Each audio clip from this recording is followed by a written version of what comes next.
xaaladda deegaanka Soomaalida ee Itoobiya ayaa weli kacsan waxaana maamulka dawladda deegaanka Soomaalida ay la kulmayaan cadaadis xoog leh oo kaga imaanaya dawladda federaalka Itoobiya. Ra'iisul Wasaaraha Itoobiya iyo maamulkiisa ayaa doonaya in isbeddel ay iyagu raali ka yihiin uu ka hirgalo magaalada Jigjiga iyo guud ahaan deegaanka Soomaalida ee Itoobiya.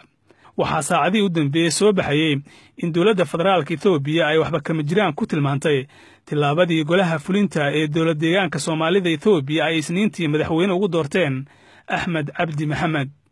madaxweynihii hore ee maamulkaasi Cabdi Maxamuud Cumar oo shalay ay magaalada Jigjiga ka kaxaysteen ciidamada militariga Itoobiya isaga iyo xubno kaleba weli wax wara lagama hayo xaaladda uu ku sugan yahay. warar aan ka helnay ila lagu kalsoon yahay ayaa inoo xaqiijiyay in Abiy Ahmed ra'iisul wasaaraha Itoobiya uu ku amray afayeenka baarlamaanka iyo xubno kale oo uu kuna la qaatay in wixii hadda ka dambeeya ay ka amar qaadan doonaan Ahmed Shide oo ah wasiirka isgaarsiinta dawladda Itoobiya kana mid ah shakhsiyaadka aadka ugu dhow ra'iisul wasaaraha Itoobiya.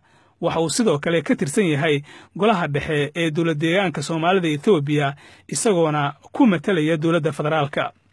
ra'iisul wasaare Abiy Ahmed ayaa kulan uu la qaatay afayeenka baarlamaanka iyo xubno kale oo xukuumadda deegaanka ahba waxa uu soo bandhigay inay fuliyaan ilaa 4 qodob oo ay ka mid ahaayeen in laga shaqeeyo sidii shacabka deegaanka Soomaalida loogu qancin lahaa qoondada dawladda dhexe ee Itoobiya ay kaga qorshaysay shidaalka laga qodayo deegaanka Soomaalida kaasi oo ah 5%. waxa uu sidoo kale u jeediyay in la kala diro ciidamada liyu booliska hoosna loo dhigo awoodooda. waxaa sidoo kale la sheegay in ra'iisul wasaaraha Itoobiya uu ka codsaday xubnahaasi in dib looga laabto deegaanada ku dheerarsan xuduudda u dhaxaysa qowmiyadaha Soomaalida iyo Oromada oo qiyaastii 3,000 kiiloomitir ku dhow.